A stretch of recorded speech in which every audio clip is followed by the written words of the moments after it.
for taking your time to come and listen to this brief session on strategic planning.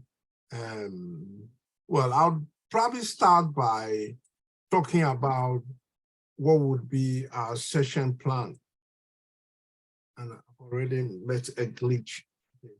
What will be our session plan? The agenda for today has an aim, and the aim to introduce the concept of strategic planning to small organizations. Normally, when we hear of strategic planning, it occurs looking at much bigger organizations. And the objectives will be to examine and make sure that you understand what strategic planning involves, and then would identify some of the elements and processes of strategic planning, and then would investigate how we can use these strategic planning. And the process that I would follow is to focus on 4 main issues, looking at really an overview of strategic planning, then look at some of the tools, and then the planning process, and then a framework for strategic planning. Okay. So if there are any questions, like she said, please put them in the chat. And when there's a logical point, I may be able to answer them, or alternatively, we could actually wait till the end of the session and actually do a little bit of question and answering session. Okay. So I start off by asking the question, and I'm asking myself and all of you, what is strategy? When we think of strategy, we normally think of getting from one place to another, or there's a problem and we need to resolve the problem. But strategy always involves leadership, that somebody has to lead in terms of trying to find an answer to a problem. Strategy also has the connotation of war. And therefore, it also has the connotation of competing against each other, or competing against somebody. So strategy is not in a void, but it's about there are forces around you that you want to be able to overcome. And strategy is about long-term rather than short-term. It's about looking at how to win the war, not just the battles that come in between the war. And it's about choosing probably the best course of action. Probably not the most efficient, but it could be the cheapest, or it could be the most effective, or it could be the fastest way of achieving your objectives. So strategy is different from tactics.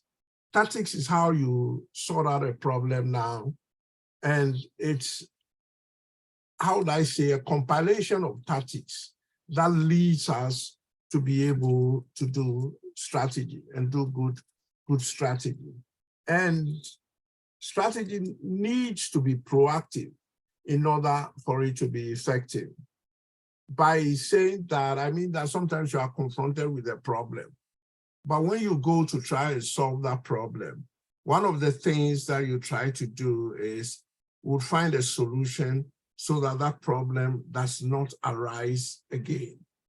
Okay, so having talked about strategy, and within strategy, talked about what it involves, let's look at what strategic planning is about. And I'm going to use some words, fairly technical, that is the art and science of devising and employing a careful action plan or process towards a long-term goal.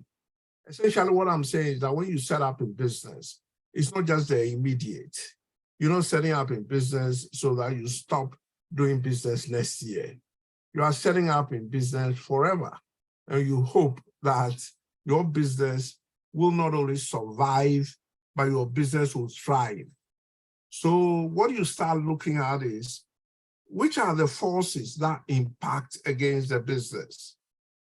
You start thinking, who are the stakeholders that I must consult in order to be able to run a good business?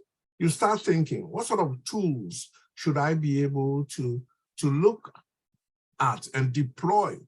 And how do I analyze these troops so that I'm able to choose the best course of action for my business? And you then think again that, hey, I'm going to business, but what is my long-term objective? What is my vision for the future? And it is that vision that helps you to be able to match the services that you want to deploy, so that these services would actually match the needs of those who are going to use your services, and then you select from the best objective, and then you formulate the plan. So in a sense, strategic planning is actually looking at, this is where we are, and this is where we want to go into the future. What do we do that would be effective for the survival and long-term sustainability of the organization? Now, why do we undertake strategic planning? It's not just at the start of your business.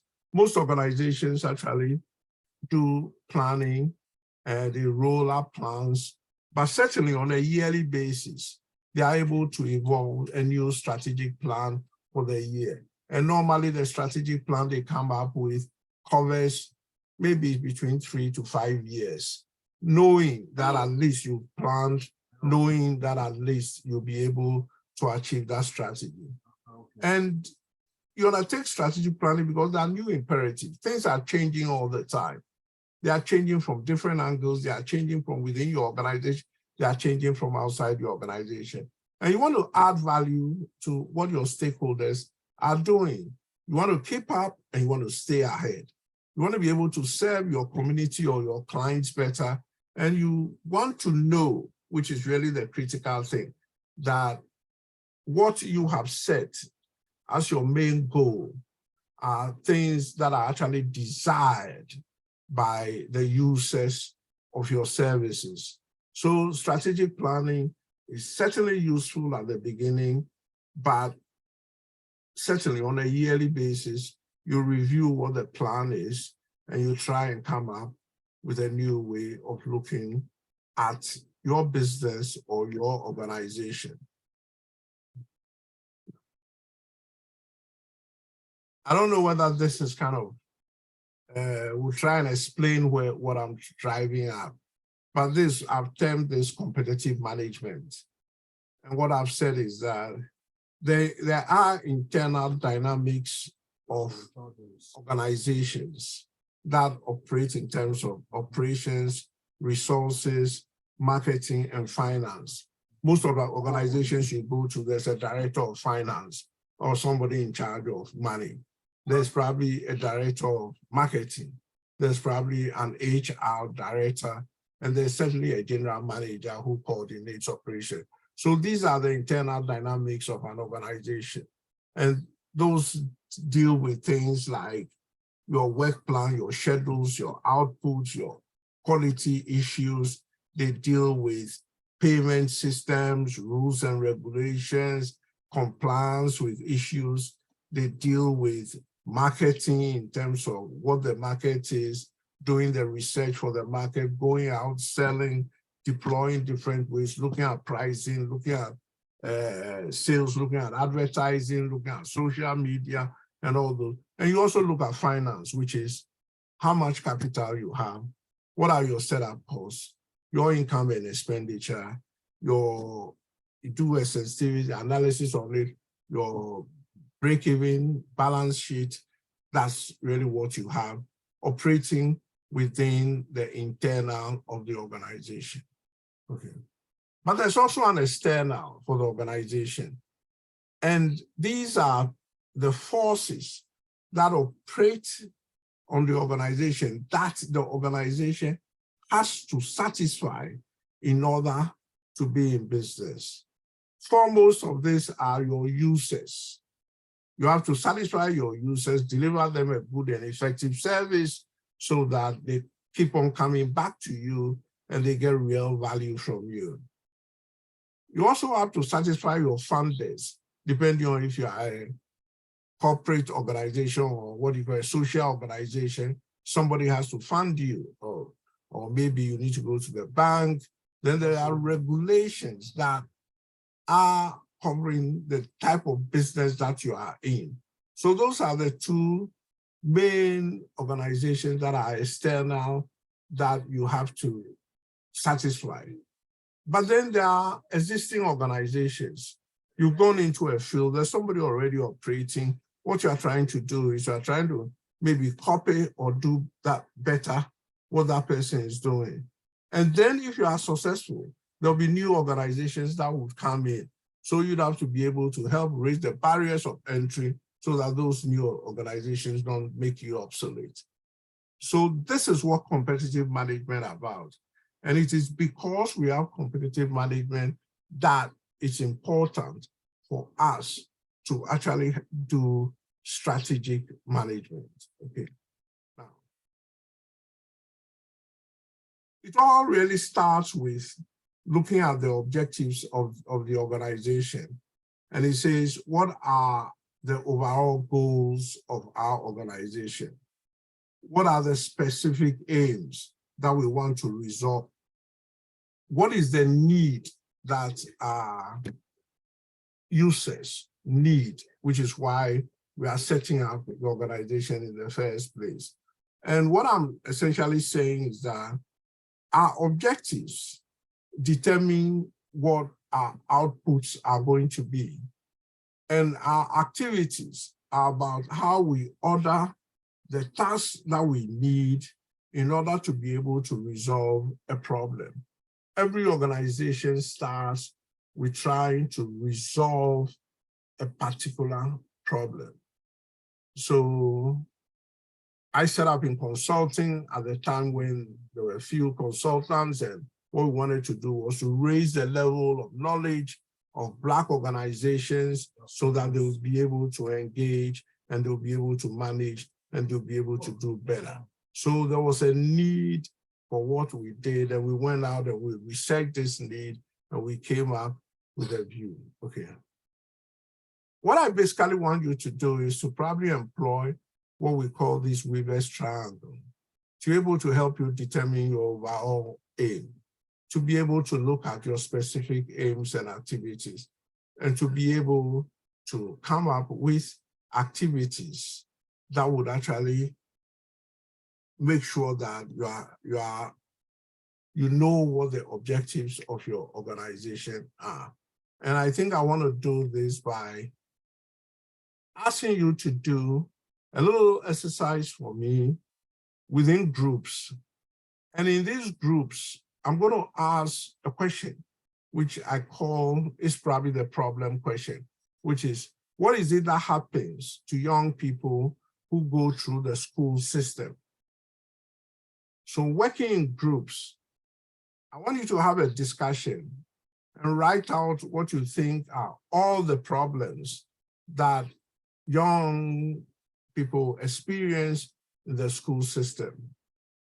I want you to also try and think through what you feel could be the underlying causes of these problems and what you think the effects of these problems are, and what solutions you think that would turn this negative experience of the school system into a positive experience. So I don't know whether Naomi can schedule you into the groups. Who is doing that? Yeah, I've created the rooms, so I'll put them in now. Are they ready? Yeah. We're going to put you guys in breakout rooms to discuss. Yeah, and in the groups, I think what I want you to do is to be able to get somebody who will be able to write down somebody will be able to report back, if that would help you. So. Sure. Okay. Just give Anna a sec. Sorry, one person just left, so I had to move. So yeah, I'll open the rooms now.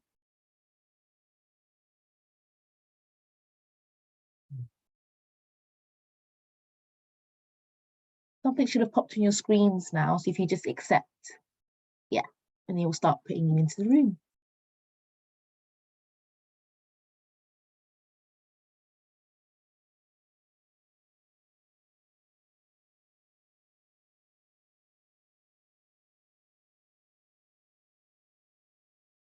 Bilal and Kevin, are you having trouble to joining the groups?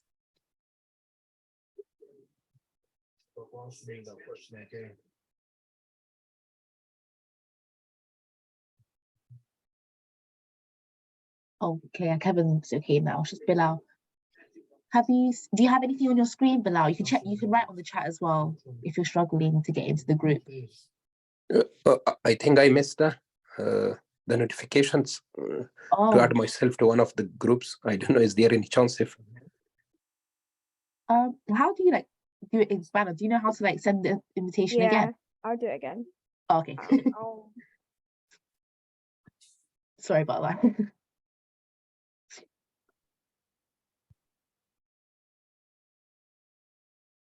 Oh, there we go. Do you have a notification now? Oh, yeah. Oh. Back. I moved him again. Sorry, Bilal, I moved you to room 1. Okay. Yeah. I got. Yeah. Okay. Cool. Okay. Cool. This is great.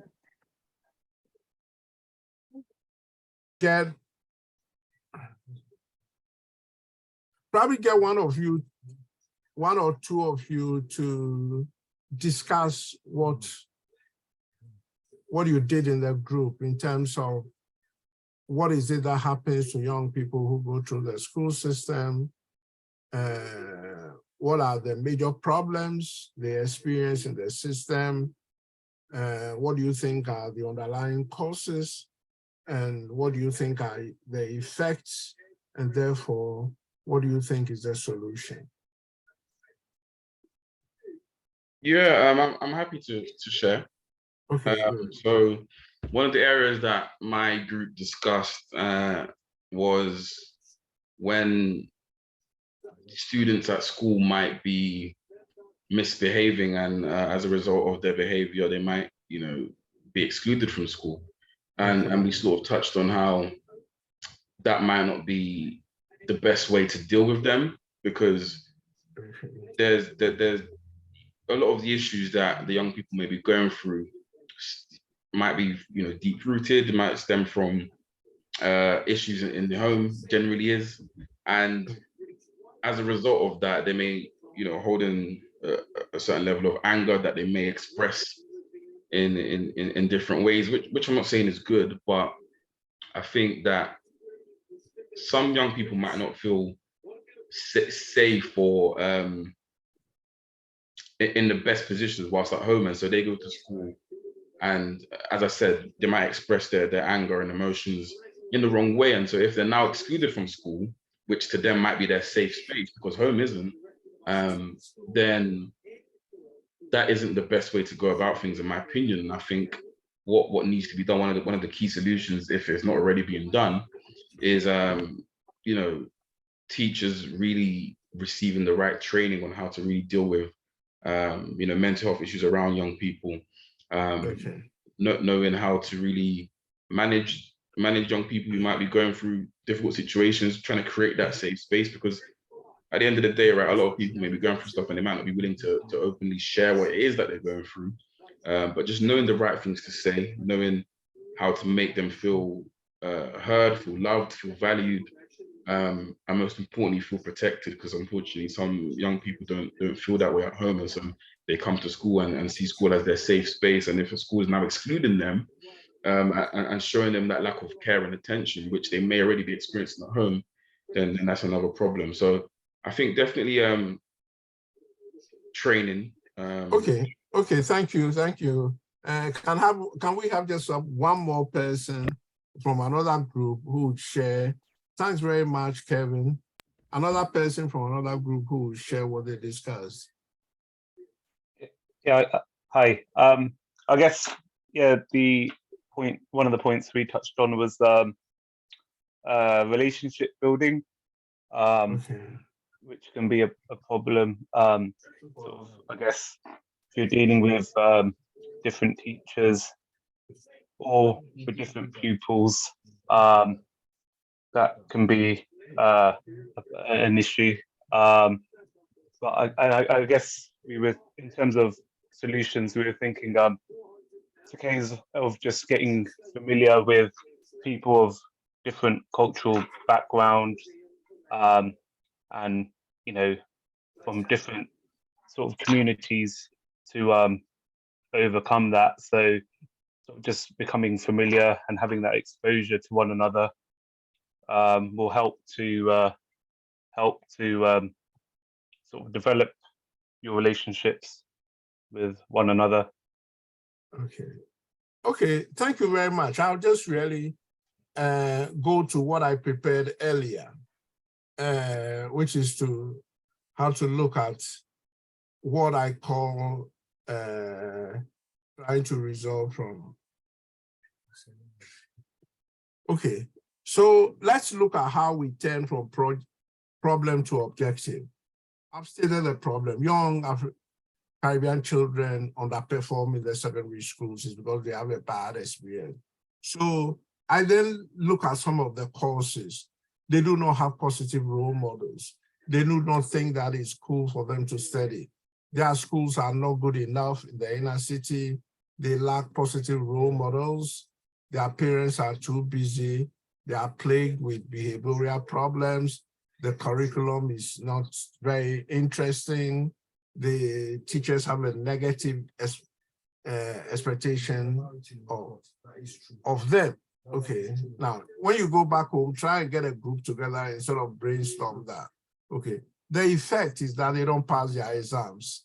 They do not get the jobs they want. They are unemployed and they become a drain on the system. They don't have a good confidence of themselves. They have money problems, and sometimes they stray to crime. I'm just really just putting this as really examples of what the effect of not doing well in the school system is. And so we look at what means, how do we try and resolve this? And we look at maybe recruiting more Black teachers. Maybe we teach more interesting subjects, like maybe Black history. Maybe we get their parents to join a parent-teacher organization or become governors. And then the end is to actually try and make them have a more positive view of themselves. So being smart is cooler than being dumb at school. Better results will provide options. Now, so we set up our objectives, and in this example, we set up our objectives that look, want to start a supplementary school. That would include people who mentor them to resolve the problem. I use this example to say that for whatever it is that you are doing as a business or as a project, you could actually look at finding what problem you are trying to resolve and then come up with objectives, and it's those objectives that will dictate how you move forward with the organization. How this fits into the Weaver's triangle is that we now have an overall aim to ensure that young Black children are motivated in the secondary school system. That's our overall aims. So we look at our specific aims, which is increase positive interaction with their parents, increase their confidence to engage in the system, to expand their interest in areas where they think they can succeed, and you strengthen the bonds within them so that it's not all about negative peer pressure, but it's about positive contribution for them to move forward. And therefore, the activities that you would probably put on board is to enrich the curriculum, teach more interesting subjects, provide motivating structure after school, invite members of the community to come and talk to them, do something that is different from the school system that would motivate them. So what we've done, which is the classic thing that you do when you are looking at strategic planning or strategic management, is to look at what the problem is and take the problem through some rigorous analysis in order for you to be able to come up with a solution. And in this case, the solution that these people have come up with is, let's set up a supplementary school that would engage the young people and give them, at least on a weekly basis, 3 more hours out of the school system. Okay, so I hope that you keep in mind this particular exercise, and you exercise it when you try to draw up your strategic plans. Okay, so I'll then move on to this subject of strategic analysis. Strategic analysis allows us to come up with what activities we must pursue for our organization, where and how we should be positioned in terms of setting up our organization. Do we want to be the cheapest? Do we want to be the most expensive? Are we doing a classy service? It all depends on our potential and our capacity. If we are small, we need to start small. But since we are looking at the future, we should be able to plot our future direction in terms of what things we do, the building blocks that would make us survive and grow. And that's about what information do we need and where do we get that information. So these are a way of doing a strategic analysis in terms of looking at activities, looking at positioning, looking at potential and capacity, looking at future direction, and then looking at information of how you are going to survive and grow. So people talk about innovation. I'll probably be brief on this because innovation is about introducing new things into what you are doing. So always looking for, you get asked the question, what is your unique service proposition? Is it about your services? Is it about your market? Is it about your materials? Is it about your supplies, or is it about doing things a different way? These days, the key to innovation in the modern world is about disruption. We are disrupting something to actually do something new, and that new thing becomes a leader. So think about introduction. Think of what new things you are introducing into your business or your organization to make it a more effective proposition. Okay. Then we look at a strategic model, and this is really trying to look at what the tools of strategy is about. So you do internal analysis, which is looking at your strengths and weaknesses. You do external analysis. You now go through the process of formulating your idea. What are your main goals? What are your directions? And what are the critical success factors in your particular line of business? And then you do the plan. Okay. The tools that you use are SWOT. I'm sure you are all very familiar with the SWOT analysis, or you've heard it used many times. SWOT looks at the positives and negatives and looks at internal and external. And he's saying that let us try and list all our strengths so that we are able to maximize those strengths. Those are internal strengths. Those are maybe ideas we have, the capabilities within our organization, how the organization is set up, the new ideas. But then let's also look at our weaknesses. Our weaknesses may be because we are too small, we've just started, we don't have enough money, etc., etc. And then after looking at the internal analysis, we look at the external. What are the opportunities there that we can capitalize on? How do we get into new markets? How do we get to new products? How do we change the sales proposition so that people come to us instead of you list all the alternatives? And then obviously you look at the threats. And the threats are mainly the fact that because you are small, there are bigger organizations that are doing better than you. There's another tool that has also been used. It's a pest analysis. So it's about looking at the political, what's happening in the local authority, what's happening in the government, what is trending. It's about looking at the economics. Now we are faced with the cost of living crisis, so one needs to be careful in terms of providing, selling goods. People don't have enough money, etc. Then we look at the social, and the social is about how we make links with different people, how we solve problems that are current, how we are able to bring people into our space so that the people are part of it. And of course, technical means that everything is gone digital now. Everything is online. Everything is about younger people doing things in more sophisticated ways that some older people do not understand. And then we have a myriad of apps all over the place, and which probably make it much easier, even in terms of banks are being challenged by smaller banks or digital banks. And then we look at the legal. Are there any laws that help? Are there any laws that stop us from doing what it is that we are doing? And now the green economy. We want to be able to conscious of extinct or most local authorities now say that they are promoting green economy. They are giving money for people who are actually more environmentally conscious. So this is how you look at your external scope. But as a small organization, one of probably the better tools that you use is what I call a stakeholder analysis.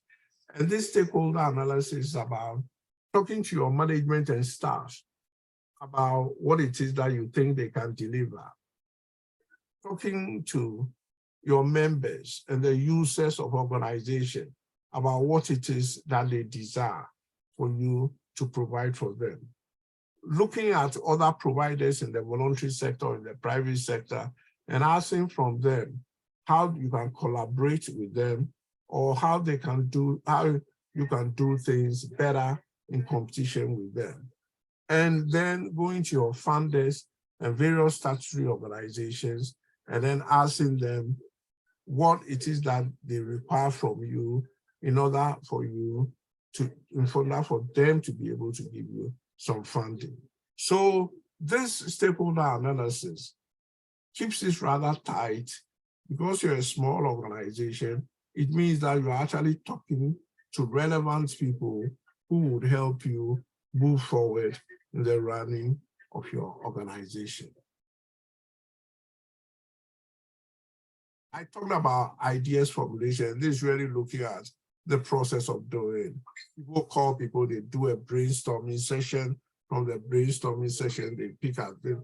People do focus groups. They ask people critical questions about what it is about their organization. People do consultations.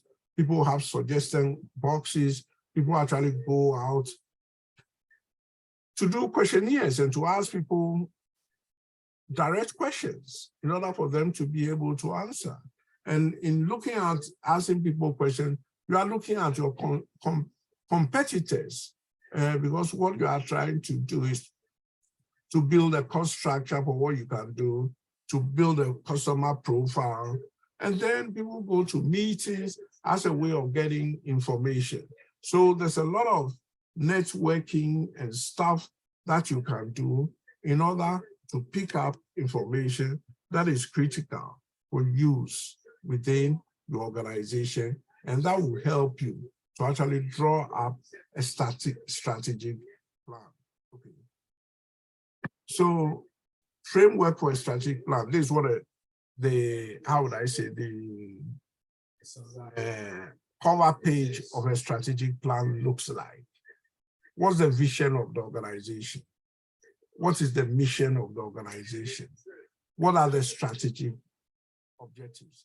And then you look at the organizational strategy, the operational strategy, the project strategy, the staffing strategy, the marketing strategy, and the fundraising strategy. Okay. So vision, what is vision? Vision is looking long term. Why do I exist? I exist because I want to promote a particular way of doing things. I exist because I want to be able to solve a problem and I want to be able to solve it long term. It may be a social problem. It may be a commercial problem. And it is your vision that is long-term that you create that then helps you to decide what methods you must use within your business. And the vision is basically saying, what's the future going to be like with my intervention? What impact do I want to make in the local area? What changes do I need, or do I need the people in the local area to be able to make? So a vision statement projects into the future, more than 5 years, 10 years. And I'm sure when you go to various institutions, you see vision statements and value statements and all statements plastered along the place. They do it because they're talking to people, and it's through talking to people that helps them to come up with what they want to resolve.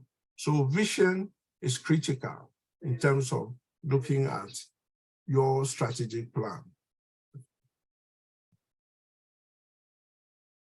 So I'm going to ask you to take 5 minutes to write out a sentence that captures the vision of your organization. This is an individual task. I'm not going to say anything, but I'm going to ask 2 of you to come back and present what you think the vision of your organization is.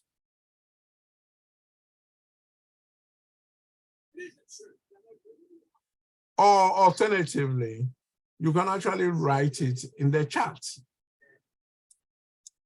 I don't know whether that works better. Yeah, that'd be a good idea, yeah. They can put it in the chat, and if they would like to see it as well, that'll be fine. What is the vision of your organization?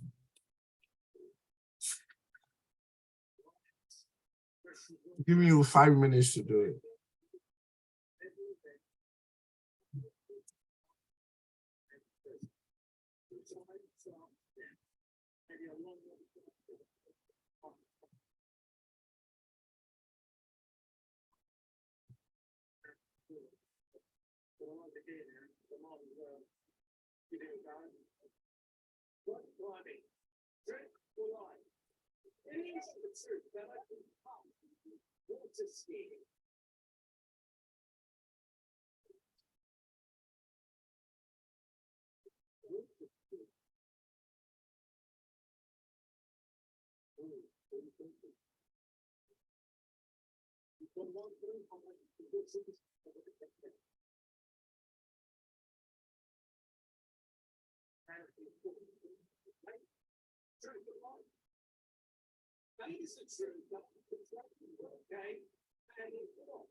I think Bolangi said a nice one, to celebrate and nurture young hearts to greatness. Yeah.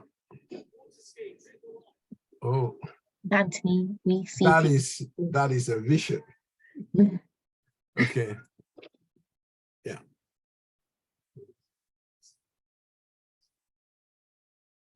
Okay. Can you all now present your vision, please? Would you like like 2 of them maybe to volunteer, or would you like everyone to? Well, everyone, or if some people want to actually state it, then they probably need to put their hands up.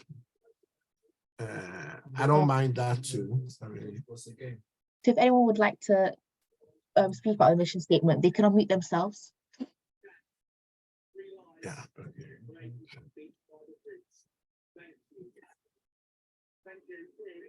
I'm seeing some nice ones in the chat. Michael said to be leaders in empowering diverse communities and individuals with diverse backgrounds in our area.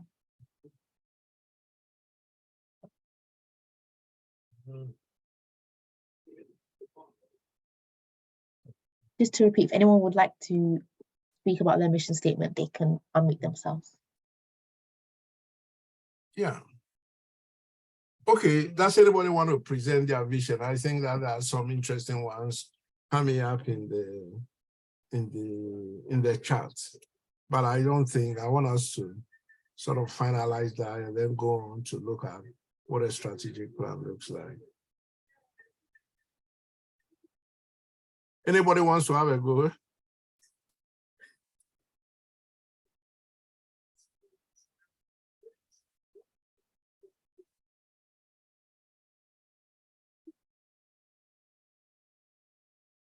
Have you all done? I can see only 4 in the chat. Oh no, there's quite a few. Are there? If you go down, yeah, if you go down, there might be more. Oh. The last one is to. The last one is 10. Oh, love charity. Our mission is to provide underprivileged young people living in London. Are you sure you've all put in your vision statement? Not everyone has, but quite Okay. a few, yeah. Okay. I mean, at least these are the sort of things that I think you should be thinking about if you are looking at a strategic plan. Because once you have a vision statement, it means that you'll be able to deploy things that would help you achieve that vision statement. I think I'm sort of running out of time, so let me continue and actually look at what a strategic plan looks like, if you permit me. And then when I finish, we can ask questions at the end. Okay. The strategic plan is about looking at priorities. It's about looking at what strategic objectives. And based on your tools of analysis, you may be able to say that, oh, what we want to do is to do the least costly way.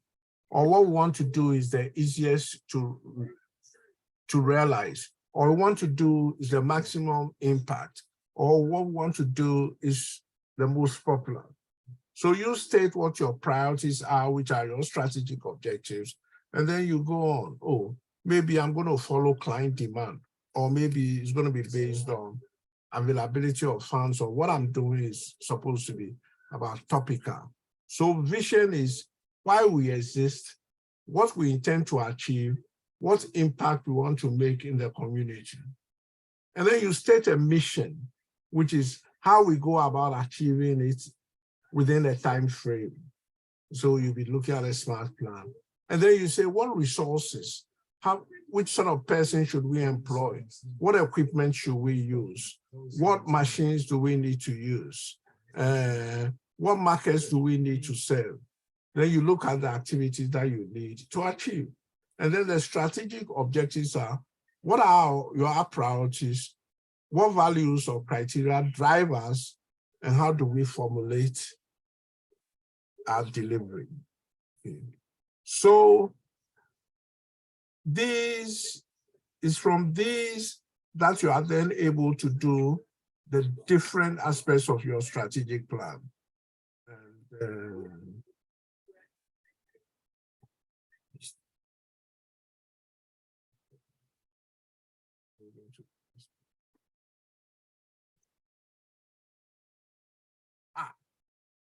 so this is what the strategic plan now looks like. Our organizational plan, who's gonna be part, who's gonna be on our board, are we establishing a lead organization? Are we going to do an organization that is self-evaluating? Who manages the projects that we put? Are we looking at stability, or are we looking at growth? What's the flexibility, and how do we react to things, or are we going to be proactive? So that's your organizational plan. Then you have a project plan. Are we going to do all our projects ourselves, or to do it jointly? Have we all researched our partners or done the necessary due diligence to look at whether we can work with them? Are we doing things in terms of a fixed time, or once we've piloted our program, are we going to roll them out? Are we going to farm out some work to members? Who is the accountable body? Who gives us assistance to funding? Who supports the various subcommittees? And then we look at our operational plan. Quality issues should be at the head. Policies and procedures, we need those. Let's determine the basis for decision making and how do we monitor and evaluate our projects. Then we go on to look at staffing. How do we recruit people? Do we only use core staff? Do we farm out things to external resources? Are we looking at only competent people? What training do we provide? Do we do frequent appraisals? And how do we reward people? And then marketing is about specialists or service. How do our services client-led? Do we have wide dissemination of projects? How do we identify and continue to keep track of our publics? How do we use innovative media? How do we measure confidence how do we send out messages of confidence? And how do we develop a database? And of course, the fundraising is about whether we involve management, how we control our budgets, how we diversify the different funds that come into our organization in terms of grants, contracts, membership donations, or actually looking at whether we go out to get to do contracts. And then how effective do we have as our procedures? So the top bit, that's the vision, mission, strategic objectives, services, and then we do our plan, and we have a strategic plan that is well researched, that will stand the test of time, that people would help us to chase away the competition and stay ahead of them. So what I'm saying is that the benefits of developing a strategic plan is that you add value to clients. It's a better experience for your services. You're able to combat competition. You are able to continue to stay in business because you've researched it. You look at the cost of the company and make sure that our costs are reasonable. You look at what markets you are serving, and you're able to identify that this market is probably too expensive, or this market is probably the market that needs our services better. We look at the staff, how they are skilled, how we train them. If we are using material, are we getting from the most economic sources? Are we getting money from the most appropriate sources? Are we using technology efficiently? And what says that what methods are we using within the most appropriate systems of operations? And now I'll invite questions because I think I've overshot and spoken too much. Now is the time for me to listen to you. Good for time. We can have some questions if there are any. So you can unmute, oh, sorry. You can unmute yourselves if you'd like, or you can put it on the chat.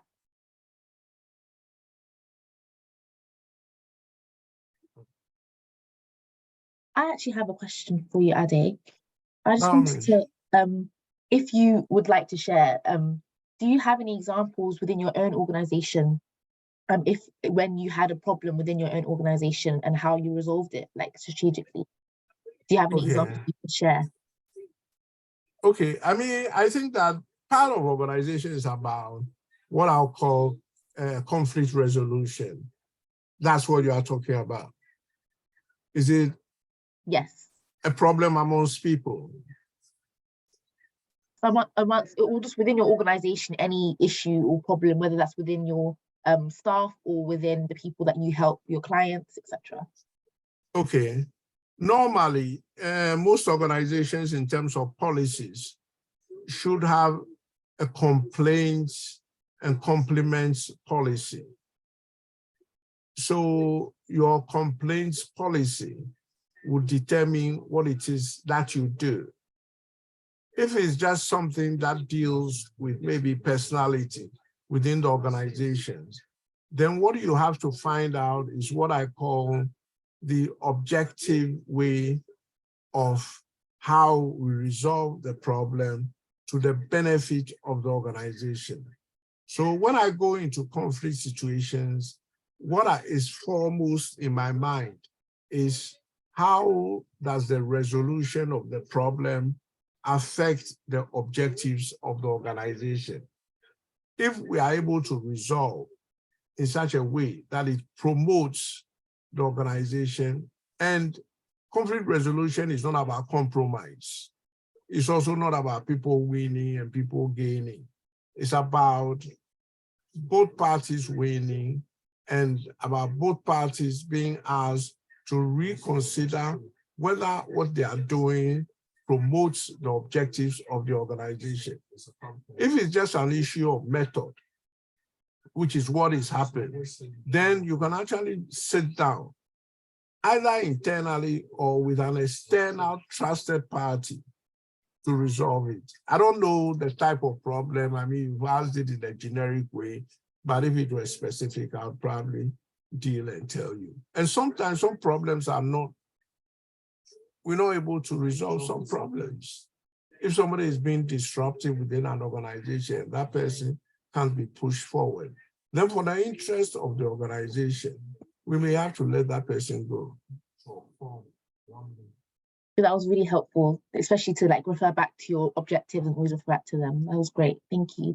We do have two questions. One from, if I say your name wrong, please forgive me. Ganesha, and one from Tam. Can we go Ganesha first? If I'm wrong, I'm sorry. No, that's okay. So my name's Nisha, and Nisha. just Nisha, it's a silent G.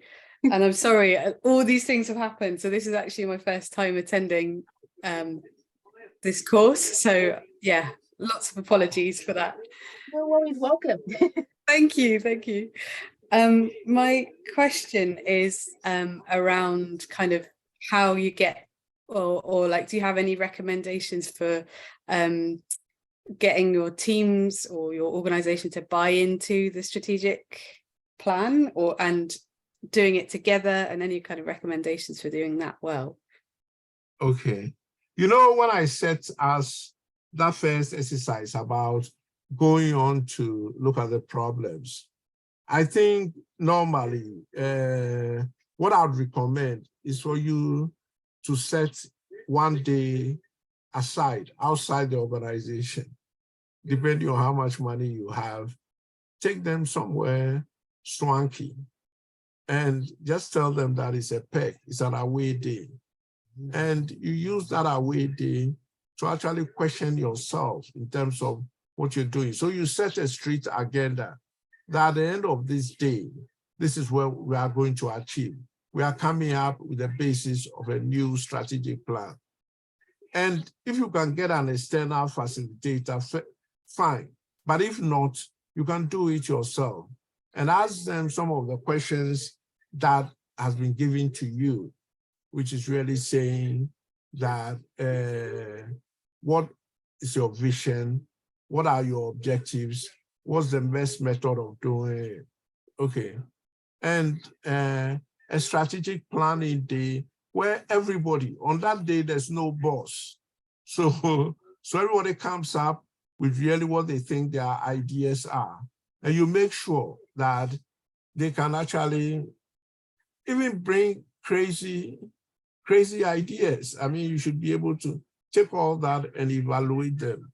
But since you are doing it with them, it means that when they leave the session, number one, they know that you are willing to listen. Number two, they also know that it's a plan that they've committed to. And number three, they know exactly the work plan that they can take to achieve it. As a follow-up question, would you say that you can do that in one day, or do you need some more time? You know, Well, it depends on, you can actually do that in one day, but the way you do it is that you provide them with preparation before the day. So you can actually take the topics and circulate it and ask people to think about it. And so that when they come to that particular session, they are always focused. But you know, you don't want to make that way day too technical. There must be some fun. You know, they must also enjoy themselves. It's a setting outside the normal hierarchy of the organization. And if you do it well, you'll probably be able to, you can actually then at the end of that day, task people with writing the different aspects of the plan. So it makes them a little bit more involved. Thank you. And I've held several strategy away days, depending on the tenor of the organization. But the thing is that it's not about making it a very serious day. That's why we use different methodologies of brainstorming, different activities. But at the end of the day, we are looking at focusing on the objective of the organization and how the work program can be achieved. Thank you for that. I'm just conscious of the time. I do want to get your answer to get answered, your question to get answered, Tam. So if you could unmute and you're on mute, put your question in. Yeah, no, thank you. I really appreciate this. And I think it's really good. It's quite detailed without going too much into detail. You have a roadmap for us to follow, you know, the perfect one. But for a person who has like wearing two hats, doing two non-profit organizations, I have very limited time and manpower and resource.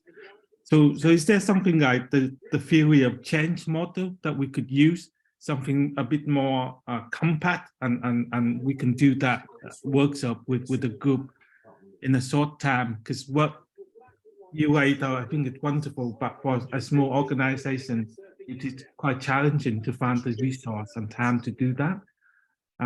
Would you recommend a theory of change model, and would that able to?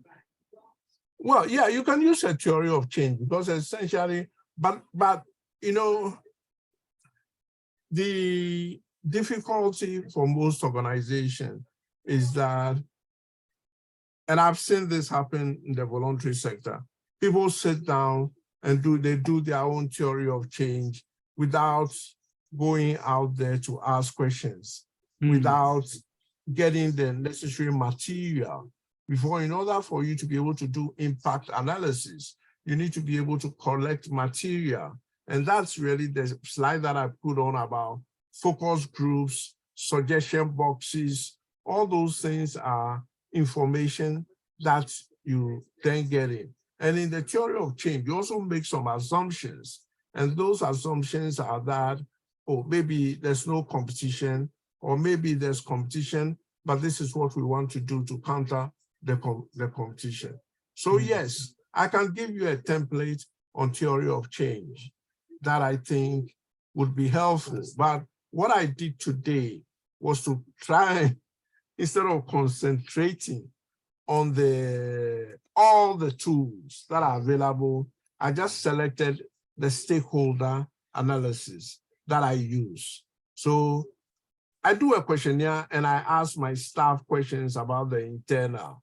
I do a questionnaire and I ask people who use our services. I then go out and have a discussion with my competitors with a view of saying that how can we collaborate? And then I ask my funders about me. Now, a lot of people don't like doing that, but to tell you the truth, partnership with the funder is the best thing ever, because the funder knows what it is that you are doing. So yes, if you need any assistance in terms of doing through Blue, you can go back to Blueprint and they may be able to recommend somebody who can help you in terms of achieving that. I mean, I'm available, but everything that I do would have to be through what it is that they are doing within. I'm sure they have people they work with who will be able to help you Yeah. to design something very simple. But yes, it can be done. No, thank you. No, I really appreciate that. And I think we kind of like did the theory of change and then throw it away. And then, and like you said, we need to test the water and get out there. So we have partnered with people who we are passionate and share the same value and belief, and we partner with them, do the free workshop. We don't even charge anything, and getting the feedback from the trainee, but also making that invaluable connection. Like recently, we got trained by the 1 million mentor, you know, and that because we discovered it through our partnership with the people doing the same thing as us. In theory, it come our competitor, but I think we look at it more kind of a partnership rather than a competitor. And I think, yeah, what you said, I think it's brilliant to a way to remind ourselves to do that. You need to go outside and test the water, you know, and get feedback on the ground from where, you know, the people, the beneficiary that are actually giving that insight and not on a paper or an idea. But no, brilliant. Thank you for today's session. Thank you. Thank you so much. I just want to say thank you to Ade for this session. It was really insightful. If you have any remarks that you want to say, feel free before we leave. Do you have anything that you would like to close with? Ade? No, I'm okay. I mean, so long as I really appreciate that people have come to listen, and it's really about their feedback, providing feedback. And if there's anything which I can use to make the session better the next time I deliver it, then I'll really appreciate that too. Okay. Yes. We've been saying that. Rana, just put the form, the feedback form, into the chat box. Please, could you do that just before you leave? And the last thing I would say is that please come to our group mentoring session, which is next week, Wednesday, the 29th of March, from 4 to 5:15. Where we will be putting this teaching into practice, and also it was a great way for you guys to connect and network with each other. And that is all from us. Thank you so much for joining, guys. Thank you. Thank you. Thank you. Bye. Okay. Bye. Bye. Bye. Okay. Thank you. Thank you. Thanks. Thank you. Thank you. I can